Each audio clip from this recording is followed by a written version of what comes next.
हाँ, तो जैसा मैंने स्टार्टिंग में नोटिस करा, ये काफ़ी चुप चुप रहती थी, बिल्कुल अपना एक छोटा ग्रुप है उसमें बात करती थी।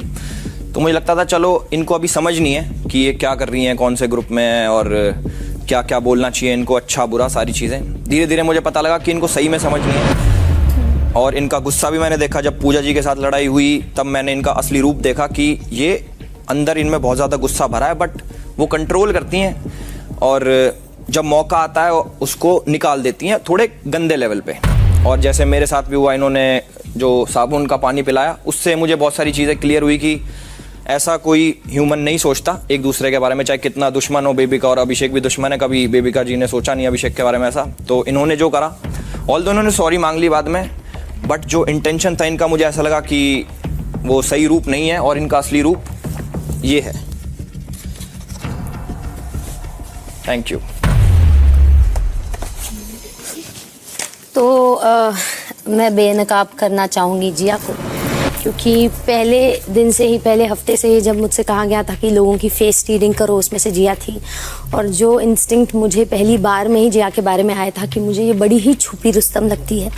मुझे लगता है वक्त आने पे ये अपनों को ही पीछे खंजर भोंक सकती है बड़ी आसानी से, और अपने अंदर की जो नेगेटिविटी है उसे जल्दी दर्शाती नहीं है, मौके का फ़ायदा उठाती हैं, मौका परस भी बहुत है। और हंसते हंसते एक बहुत ही पॉजिटिव वाइब और एक फेक वाइब रख के लोगों के साथ अपनी एक बॉन्ड बनाने की कोशिश करती है, लेकिन वक्त आने पे उसी इंसान को सीढ़ी बनाकर ऊपर चढ़ने की कोशिश कर सकती है। तो मुझे लगता है जिया काफ़ी हद तक अभी भी अपने आप को मास्क कर रही है, और वो हंसती खेलती बनावटी जिया को हटाकर मैं इस जिया को सामने एक्सपोज करना चाहूँगी। जिया के बारे में मुझे ये लगता है, एक तो वो वीक है, डरपोक है, इनएक्टिव है, ये सब सबको पता है, तो ये नकली नहीं है। बट उसका दो फेस मुझे तब लगता है कि एक जो क्वालिटी होनी चाहिए बिग बॉस के कंटेस्टेंट में, उसमें बिल्कुल भी नहीं है। अगर मुझे कहा जाएगा कि कोई बिल्कुल डिजर्विंग नहीं करता, तो वो हम जिया बोलेंगे, इसलिए क्योंकि जहाँ पे जैसे मैंने देखा है वो टास्क में, एक तो जब भी कोई भी डिसीजन उसके ऊपर आता है, तो आज तक का रिकॉर्ड है कि मुझे कभी भी उसका कोई भी डिसीजन नहीं लगा कि इसने सही लिया। उसका कोई भी डिसीजन होता है तो वो हमेशा गलत लेती है, पहली चीज। और जहां उसको जब भी अपनों के लिए खड़े होने चाहिए, वो अपनों से लड़ लेती है, जो उसके लिए हमेशा रहता है। बट पिछले बार भी वो मेडिकल जब वो टीचर बनी थी, वो डरपोक और पलटू जो उसने दिया था एल्विस को, तो मुझे लगता है ये इतने कम टाइम में एल्विस को तो कोई भी पलटू या फिर नकली नहीं बोलेगा, झूठा नहीं बोलेगा, क्योंकि वो जो है मुंह पे है।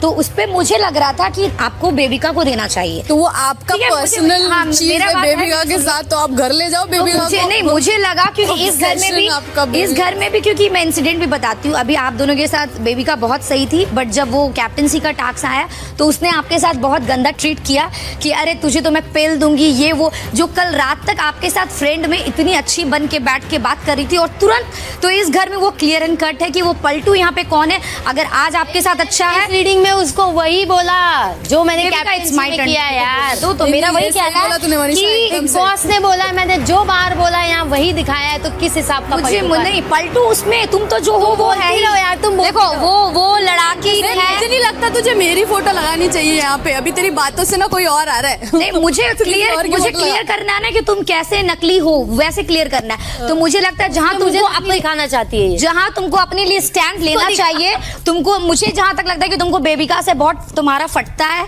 चाहे वो टास्क हो। अगर तुमको लगता है कि इसमें बेबिका को मिलना चाहिए, तो तुम बेबिका को नहीं देती। जहां पे तुमको अपने लिए स्टैंड लेना चाहिए, तुम वहां पे नहीं लेती हो। और जहां तुमको अविनाश हो या फिर हम तुमको आज तक सिर्फ अपने लोगों से लड़ते हुए देखे बिना मतलब का, तुम्हारे वो समझ में नहीं आता है कि तुम नकली हो या असली। तेरे जैसी नहीं हो बस। अरे मेरे जैसा कोई हो भी नहीं, बनना भी नहीं चाहती, बनना भी नहीं चाहती। मैं चुनूंगी फलक जी को। मैंने आपको इनफैक्ट पहले एक इंटरव्यू के जरिए देखा था, जब भी आप लड़ रहे थे बहुत दिल से अपने भाई के लिए, और मेरा दिल आपने उस दिन पा ली थी। मैंने मंच पे आपको देखा, मैंने आपको ये कहा भी कि I love the way you stood up for your family. यहाँ पे आई एक इंस्टेंट कनेक्शन, एक इंस्टेंट टेलीपैथी थी हमारी। लोगों ने उसे कॉपी पेस्ट कहा, मैं ये नहीं मानती हूँ कि कॉपी पेस्ट था, क्योंकि आई थिंक कि हमने कभी भी बैठ के डिस्कस नहीं की कि हमें एक शख्स के बारे में ये सोचना चाहिए या बिलीव करना चाहिए। एक इंस्टेंटली आपने भी सोचा, मैंने भी सोचा, आपने अपने तरीके से कहा, मैंने अपने तरीके से कहा। मगर कहीं ना कहीं मुझे लगता है कि डाउन द लाइन आप कहीं खो गए। बीच में आप खो गए थे, आपने खुद मुझे कहा कि मैं दूर हो गई। मैंने बोला कि कहाँ, क्यों आप? मैंने तो आपको दूर नहीं की। आपने कहा नहीं, मैं खुद भटक गई। तो भट से आप भटकी। लोगों को आप ट्रस्ट नहीं कर पाते, तो आप अपनी एक फेक हंसी के पीछे आप छिपते हैं, और वो मुझे बहुत ग्रेट करता है, क्योंकि मेरा रिश्ता आपके साथ मैंने बनाया, और जिसको मैं पसंद करती हूँ, जब भी वो एक फॉल्स नोट हिट करते हैं, मुझे एक शरीर में कुछ हो जाता है। It's a physical response. तो आई फील कि आप ये ज़्यादा बने मेरे हिसाब से। जो ओपिनियंस मुझे देती थी, हर बार ओपिनियन सबको दो, इक्वली दो। सेलेक्टिव लव ना सेलेक्टिव गुस्सा, इक्वल गुस्सा इक्वल लव। ओके,